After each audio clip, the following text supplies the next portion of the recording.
So since they put out the version 6 Holley software, I figured I'd do a quick video for you guys that have some trouble helping your turbo spool up on your two-step or whatever. And most of the stuff I've done already. The one coolest thing they've added that really helps too, on top of everything else I'm going to show you guys, is a rev limiter offset in the advanced table.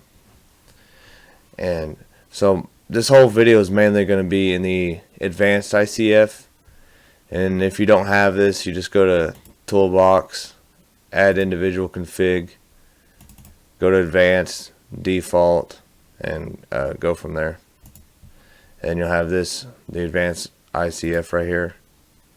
Go to 1D table, and this is my timing offset table. I never use Boost Builder. I never even touch this. It might work for some people, but it's just, there's way better ways to go about it that'll work better. Just like the way I always do it. That way you can gradually pull timing at any point you want. And this is what I have now as for timing. And basically what I do on most cars, every car is different. They all want a little bit different in the beginning as far as timing, but almost all of them after like 8 or 10 pounds like to be at 0 degrees of total timing on the two-step. So normally around this area, 6 or 8 pounds, I'll look at base timing and I'll see where it's at. Well, I just downloaded this on my desktop. There we go. I'll look over here and see, okay, at 10 pounds it's at 20 degrees. So at 10 pounds I'm at 20 degrees, and yeah. And then I just look at the rest and I just kind of make it match to where it's at 0 degrees total timing the whole time. And in the beginning right here is what will really either help you or screw you up as far as timing. You pull way too much, it'll fall on its face. You don't pull enough, it'll take forever. And my car, I was just pulling so much timing, it would drop a couple hundred RPM off the two-step, build boost, and then go back up. And I'll try to put in a clip of that in this video of what it was doing before.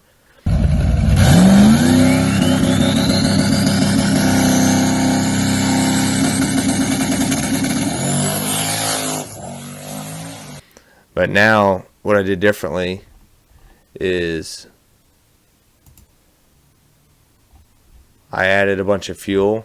I did a VE based fuel flow offset, and that's just a percentage of fuel offset on top of your VE table. And I just got it set on the two-step, and when it's in boost, it'll start adding fuel, and by 6 pounds it's adding 20%. And I think this helped my car build boost more than anything, in my opinion. The adding the fuel really helped. And you guys could play at that. Every car is going to be different, but adding fuel will help you. Once you're on the two-step, you want it kind of lean getting up to the two-step, and once you're on it, popping and banging, adding fuel really helps it build boost quick. And then I think it's this one, yeah. On version 6, they added where you can do a bunch of cool different offsets for converter lockup, trans dump valves, blah blah blah blah blah. And you can go down here and do your rev limiter offset. And I just do it that versus boost. And literally, this is what I did.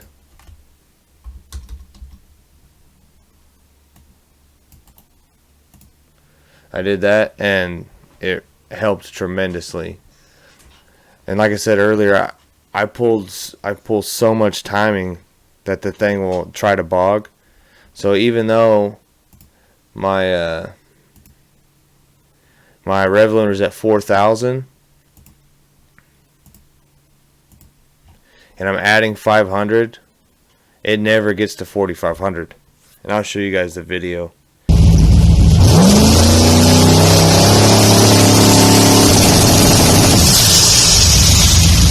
it goes like 4250 or something, which is still higher than my rev limiter, still higher than 4000, which is perfect because it speeds it up drastically.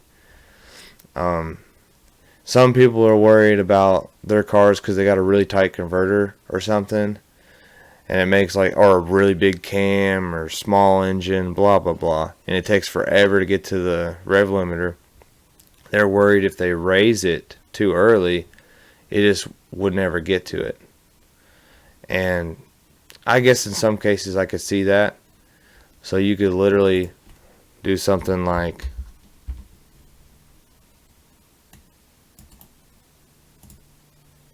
well, something like that. I don't know. You'd have to mess with it and see what it liked. That way it would hit it actually below, like mine's at 4000. At 3800 it'd start popping and banging, and it would gradually add RPM with the boost. And that might work better for what you're doing, but for me, I just went straight to 500, and you could hear it in the video I'll post. It never pops and bangs until it gets to 14 pounds and drops back down to where it's supposed to be, because it never reaches its limiter because I'm pulling so much timing. But who cares? You watch the boost, it makes 1, 2, 3, 4, 5, and then boom, like straight to 14. So who cares if it's popping and banging if it's building boost fast? That's just my opinion, you know. And if you do a timing offset like this, once it starts building boost, it's yanking timing whether it's on the limiter or not. So it don't have to be banging off the limiter to be building boost and yanking timing. But, you know, maybe on your particular combination it has to sit there on the limiter to do anything. So in that case, like I said, you could just lower it in the beginning and gradually add it in. But those are the three main things that really helped me out, because my car was super laggy. It always take like 7 seconds to build 14 pounds. But you just mess with your fueling, your timing, and like I said, you can add your RPM here. Because almost all cars are going to build faster with more RPM. So I mean, you can't lose by setting this up this way. And then if you're having trouble getting to the rev limiter, you can start looking at your base timing, your base spark, and look at where your timing's at. You know, some cars want more, some cars want less, but I almost always start at like 26 or 28 at 0 and just slowly work my way up. And some cars will speed up with more, some cars will slow down. You know, I've went all the way up on my own personal car to like 35 degrees here, just seeing if it would speed up, and it didn't. It seems to work the best around 30.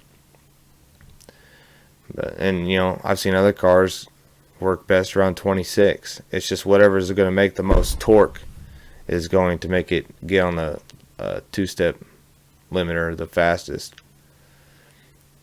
And also your fueling.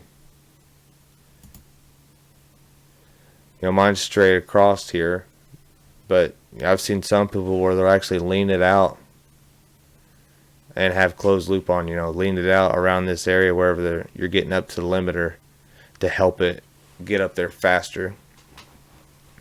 Because I mean, like I said earlier, if you put as much timing in it as it wants, lean it out a little bit, and it'll get up there faster. Then once you start building boost, you start adding fuel and yanking timing, and that works out a lot. This might look funny to most people, it being this lean, but we had this car on the dyno and that's what it wanted with the particular fuel that was in it. It was actually even leaner on the dyno. It was 12.2 all around here. It was 12.2, and it loved it. We went a tick leaner and it didn't really pick up much, so we just put it back in at 12.2. And on the track, you know, it's more of a load, so I just riched it up just a hair to 12.0. But that's probably also has a lot to do with the fuel, because it's VP 110 and E85 mix. I'm planning on going back to straight E85 here soon. Just a matter of getting enough fuel pump to make it. I hope this helps you guys out that are having issues building boost. It takes time to see what every car wants. You're not going to figure it out in a matter of a few minutes. I mean, it'll probably take a couple days of messing with it, 20-30 minutes here, let it cool off, mess with it 20-30 minutes here, cool off. If you have a really good transcooler like mine, you can mess with it for quite a long time without hurting anything. But if you don't, it'll take a long time to cool off after you've been beating on it on the two-step and stuff. But if you guys have any questions or anything, just hit me up. You can either comment on my YouTube video, or you can add me on Facebook. Just Bodyal is my name, Bodyal. And you guys could add me on Facebook and private message me, and I'll help you guys out with what I can.